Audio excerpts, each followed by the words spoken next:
There are moments on live television that no producer can plan for, no teleprompter can prepare for, no PR team can clean up fast enough. And when they happen, when the carefully constructed world of morning television cracks, even slightly, people notice. Not because of the noise, but because of the silence that follows. This was one of those moments. It started like any other morning at NBC. The lights were warm, the coffee was hot. Savannah Guthrie was at the desk, composed, professional, the kind of anchor you trust without ever consciously deciding to. And woven into the fabric of that world, close to her in ways that most viewers never thought to question, was a name that rarely appeared in headlines but carried, according to reports, a very particular kind of weight. Michael Feldman, not a face that appeared on screen, not a name that viewers said out loud. But in the layered, often invisible world where television production meets political strategy, his presence, according to reports, was felt. The kind of presence that quietly shapes what gets said, what gets cut, and who is allowed to stay in the room. And then something shifted, slowly at first. Then the way these things always go, all at once. What surfaced, the details that emerged, the questions that were raised publicly, the reaction on Savannah Guthrie's face that seemed for just a moment to say everything she was not saying out loud, left the people watching genuinely stunned. Not because it was dramatic, but because of what it suggested about the spaces we never see, the relationships we never interrogate. The trust we quietly extend to institutions we assume have already done the interrogating for us. Something had been hiding in plain sight for a long time. And once it came into the light, nothing looked quite the same. To understand what happened, you have to resist the urge to start with the moment things broke open. You have to go back further. Back to the years when everything appeared exactly as it was presented, when the surface was smooth and the questions had not yet formed. NBC's Today Show is one of the longest-running morning programs in American television history. It has survived format changes, public controversies, anchor departures, and the slow, grinding shift in how people consume news. Through all of it, the show protected something rare, a feeling. A sense of warmth, of daily reliability. The idea that whatever had happened overnight, you could turn this on and someone you recognized would help you make sense of it. Savannah Guthrie became the face of that feeling. She joined the Today Show in 2012 and built something genuine over the years that followed. She was not just a co-anchor. She became the emotional core of the program. People watched her move through difficult interviews without losing her composure. They watched her laugh, really laugh, with co-hosts. They watched her navigate the awkward and the heartbreaking with a kind of grace that did not feel performed, because in many ways it wasn't. She had earned the trust of millions of people who started their mornings with her voice in the room. But television, especially morning television, has always been more complicated than what appears on screen. Behind every broadcast is an invisible structure of producers, executives, advisors, and strategists, people who shape tone without speaking on camera. People who select guests, manage relationships, and quietly steer direction in ways the audience will never see. The broadcast is only the surface. What governs it lives much deeper down. Michael Feldman lived in that deeper world.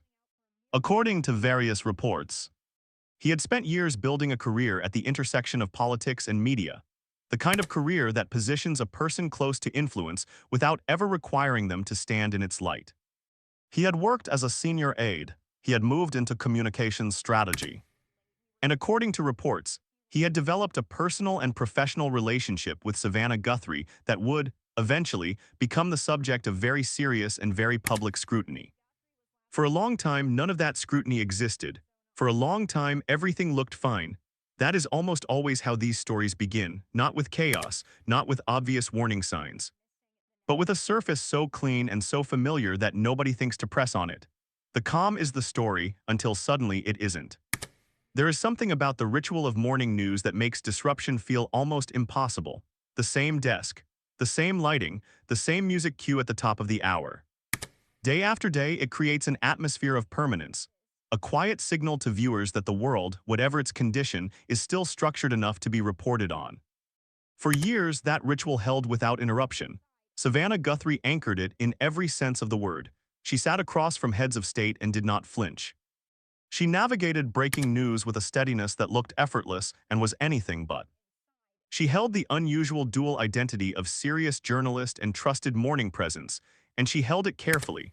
That kind of balance requires discipline most people never have to develop. The ability to be fully human on screen without ever losing professional ground beneath you, she had it, and people trusted her because of it. Michael Feldman, according to reports, occupied a very different kind of space. He was not a broadcaster. He was not a journalist in any conventional sense. His world was rooted in political communications, the careful, strategic work of shaping narratives before they reached the public. According to reports, he had served in significant roles and had later transitioned into media consulting. The kind of work where the line between information and influence becomes genuinely difficult to locate. Their connection, personal and professional, according to reports, had developed over time, and for a meaningful stretch of years it remained largely outside public view. This is not unusual. The media and political worlds run on proximity, on relationships that develop in rooms most of us will never enter. Alliances form, trust is extended, none of that is inherently wrong. But proximity, when it is never examined, can slowly become something more complicated. And trust, when it is finally questioned, does not simply return to what it was before. It shifts. Sometimes it breaks. According to reports, Feldman's position, whatever its precise nature and boundaries, had placed him in a space of significant access. Not on the periphery of the world that surrounded Savannah Guthrie and the Today Show, but inside it. Embedded in it in ways that, when later examined, would raise questions about where professional influence ended and personal loyalty began. Nobody saw the fracture forming, not publicly, not yet. Because these fractures never announce themselves. They develop quietly, underground, building pressure no one can see until the day the surface finally gives way. The first questions did not arrive loudly, they almost never do. According to reports, concerns began to take shape around the nature of Feldman's influence, not only within his personal connection to Guthrie, but in how that connection intersected with the professional environment she operated in every day. Questions were raised according to various accounts about access, about conversations, about whether the lines that professional journalism depends on, the lines between personal loyalty and editorial independence, had over time become impossible to draw clearly. These are not small questions. For an institution like NBC, operating under a level of public trust that most organizations never achieve, they are exactly the kind of questions that cannot be left unanswered. The press began circling, carefully at first. The way journalists move when they know something is there but cannot yet see its full shape, gathering without publishing, asking without printing, trying to understand what exactly they are looking at before they commit to the story. What began to take shape, according to reports and public accounts, was a picture of a dynamic that had gone unexamined for too long, not definitively illegal, not proven unethical, but complicated, genuinely, uncomfortably complicated, in ways that a major television network with a responsibility to its audience would eventually have to confront directly. The core of the complication was this. According to reports, Feldman was not simply a private figure existing separately from Guthrie's professional world. He was, by various accounts, someone whose own professional interests and activities overlapped with the media landscape she was navigating every day. When two worlds that are supposed to remain distinct begin sharing the same center of gravity, questions about independence do not just become possible. They become unavoidable. For Savannah Guthrie, this was not an abstract institutional problem. It was personal. It reached into her identity, into the years of work, the credibility carefully built, the trust carefully maintained. And yet the questions did not pause for that. They kept coming. According to reports, NBC was made aware of the concerns. What occurred internally, in the offices and conversations far removed from any broadcast set, has not been fully disclosed. What is known is that the situation did not quietly resolve itself. It did not simply dissolve under the weight of an institutional statement. It went deeper. By the time the story gained real public traction, it had expanded beyond the boundaries of any single relationship or individual decision. It had grown into something that touched the architecture of media itself. It had become a story about how influence moves through institutions, about the invisible systems that surround public-facing figures, about the gap, sometimes vast, sometimes razor-thin, between what an audience sees and what actually governs the environment producing it. According to reports, details continued to emerge in the way that institutional stories characteristically unfold, not in one dramatic revelation but in pieces, source by source, development by development, each new element adding texture to a picture that was becoming, with every passing week, harder to set aside. Questions were raised about specific interactions, about the nature and degree of Feldman's access to editorial spaces connected to Guthrie's work, about whether his background in political communications, the very background that made him effective in his own career, created conflicts of interest, or at minimum the appearance of conflicts. That should have been disclosed far earlier or managed far more carefully. No official conclusion was reached. That matters more than it might initially seem. In a story like this, the absence of a definitive finding is not resolution. It is the continuation of the question in a different form, and questions attached to someone with the public profile of Savannah Guthrie do not simply fade. They settle. NBC responded, according to reports, with measured statements and institutional assurances. But by that point, the public conversation had moved beyond what any corporate response could contain. The story was out, the people asking the questions were not going away. And the audience, the millions of people who had trusted the program and the people on it, was watching with a different kind of attention now. For those watching closely enough, the tension was visible, not in press releases, not in prepared remarks, but in Guthrie herself, in the way she carried the weight of it on screen. A stiffness that had not been there before, a guardedness behind the eyes, small signals readable only to people who had spent years watching her, but unmistakable once seen. Something real had changed. There is a specific kind of exposure that has nothing to do with scandal in the conventional sense. It requires no courtroom, no confession, no smoking document. It only requires one thing, that the distance between what people believed and what was actually happening becomes, for a moment, visible to everyone at once. That visibility is its own form of reckoning, and it is one of the most difficult things a public figure can experience because there is no script for it. According to reports, what was being examined went beyond Feldman's individual role or Guthrie's awareness of any specific implication. It extended to the broader culture of the network, the institutional atmosphere that had allowed a situation of this complexity to go unaddressed, unexamined for as long as it had. Institutions, by their nature, tend to protect themselves. That is not a cynical observation. It is simply what organizations do when the cost of examination feels higher than the cost of silence. And part of how they protect themselves is by choosing not to ask the questions they are not prepared to answer honestly. Whether that culture of non-examination had ultimately failed the journalists within it, and by extension the public those journalists served, became one of the more genuinely uncomfortable dimensions of this story. For Savannah Guthrie personally, the emotional weight was significant in a way that numbers or ratings could never capture. This was not a bureaucratic problem attached to her name. This was her career, her credibility, the version of herself she had built carefully, publicly over decades. She had navigated serious journalism and morning television simultaneously, holding both with visible care, taking neither lightly. And now her name was attached to a controversy she had not constructed alone, but from which she could not cleanly separate herself. The reaction that viewers described, the one that reportedly left people momentarily speechless, was not a breakdown. It was not dramatic in any conventional sense. It was something far quieter and far harder to forget. It was the expression of someone absorbing something they had, perhaps, known was eventually coming. Someone who had hoped, in the private way people hope for things they cannot control, that it would not arrive like this. That look communicated what no prepared statement could. It said, "I understand what this means, and I understand what it costs." According to reports, internal discussions at NBC intensified in the period that followed. Media critics and outside observers weighed in with varying degrees of care. Former colleagues spoke, some guardedly, some less so. The conversation broadened from a specific situation into a wider examination of what accountability actually looks like inside a major media institution, and whether the standards publicly claimed are the standards privately practiced. No easy answers came out of that examination.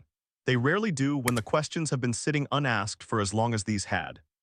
What makes this story resist simple conclusions is also what makes it worth sitting with carefully. There are no clear villains here. There is no satisfying resolution with clean edges. What there is, what runs through every layer of this, is the complexity that emerges when human relationships and institutional power occupy the same space for too long without anyone naming what is happening. Michael Feldman, according to reports, has not faced any formal legal findings. No charges at the time of this reporting have been publicly confirmed. No official investigation with disclosed public conclusions has been announced. What has been raised and what cannot simply be unraised are serious questions about access, influence, and the professional boundaries that media institutions depend on in order to justify the trust placed in them. Those questions exist in a space that is genuinely uncomfortable because it refuses to be simple, because the people involved are not abstractions. They are real, complicated individuals navigating real, complicated circumstances. And the gap between public expectation and private reality is in almost every life. Wider than anyone wants to admit. Savannah Guthrie is not simply a character in someone else's story. She is a person who constructed something real and meaningful over a long period of time. Whatever was happening in the spaces around her, whoever was influencing what to whatever degree, the cost to her reputation, her privacy, and her own sense of professional identity was not theoretical. It was real, and it was hers to carry in a way that no one else could carry it for her. The public response was layered and in many ways honest in its contradiction. Some viewers felt something close to anger, directed not at Guthrie specifically, but at a system that had allowed this level of opacity to exist for this long inside an institution that asked for public trust. Others felt something quieter, a kind of sorrow. The specific disappointment that comes from discovering that the warm, reliable world of morning television is, like every world, more complicated beneath the surface than it appears from the outside. Guthrie continued to appear on screen. She continued to do the work. She did not retreat publicly. But something in the air around her had shifted in a way that careful observers could feel even if they could not easily name it. The ease that had once been her signature quality, that quality of someone fully, naturally at home behind a broadcast desk, felt different, not absent, not destroyed, but heavier. And maybe that weight is the most truthful element in this entire story. Because it reflects exactly what happens when the private dimensions of a real person's life become, without their full consent, the shared property of a public conversation. When decisions made in rooms that felt private suddenly exist, inside the minds of millions of people who were never supposed to be in the room. No level of professional success insulates you from that. No institutional backing fully absorbs it. You carry it, quietly, publicly, in every appearance that comes after. What stays with you after the details settle and the news cycle moves on is not the controversy itself. It is the question that lives beneath it. How much do we actually know about the people we trust, the faces we invite into our mornings without thinking twice? The institutions we assume are governed by clear principles and honest accountability. The truth is that most of what happens inside those institutions, inside the walls of any organization with real power, remains completely invisible to the people it is supposed to serve. That invisibility is not always sinister. Sometimes it is simply the natural consequence of complexity. Organizations are built from human beings, and human beings cannot leave themselves at the door. They bring their histories, their loyalties, their blind spots, and their private relationships into every professional room they enter, including the rooms that are defined, at least officially, by standards that are supposed to exist above all of that. The story of Michael Feldman and Savannah Guthrie, whatever its final chapter turns out to be, and according to reports that chapter has not yet been written, is ultimately a story about that intersection. About the places where the personal and the professional share a wall so thin that, over time, it becomes genuinely impossible to say with certainty where one ends and the other begins. And about what happens to institutions and to the people inside them when that boundary is never clearly drawn. Questions remain unanswered. No definitive conclusion has been publicly reached. That ambiguity will frustrate people who came to this story wanting resolution, wanting a verdict that allows them to close it and move on. But ambiguity is often exactly where the truth lives. Not in the clean narratives we construct around events after they are over, but in the uncertain, unresolved space where real life is still unfolding.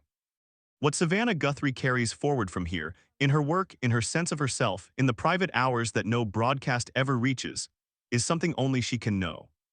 What NBC carries forward is a set of unanswered questions about transparency, about responsibility, and about what it actually means to operate under public trust, questions that no press statement has yet fully resolved. And what we carry forward as the audience may be the most important thing of all, a reminder that trust is not passive, it is not simply given once and then permanent. It is built carefully, maintained consistently, and changed, sometimes permanently, when something disturbs the foundation it was built on, even quietly, even without a final verdict. Even when the full story has not yet been told, that is not a small thing to reckon with. That is, in many ways, everything. On ordinary mornings, watching the news with coffee going cold on the counter, it is worth pausing and asking, what do we actually know about the world being handed to us? Who in the spaces we will never see is helping to decide what that world looks like? The answer may be more complicated and more worth understanding than any single story can contain. If this story made you pause about trust, about the media you watch every day, about the people working in the spaces behind the faces you recognize, take a moment and share what you're thinking in the comments. Conversations like this one matter. This channel exists to ask the questions that do not have easy answers and to ask them carefully. If that means something to you, consider subscribing. We will keep looking beneath the surface, because that is where the real story always lives.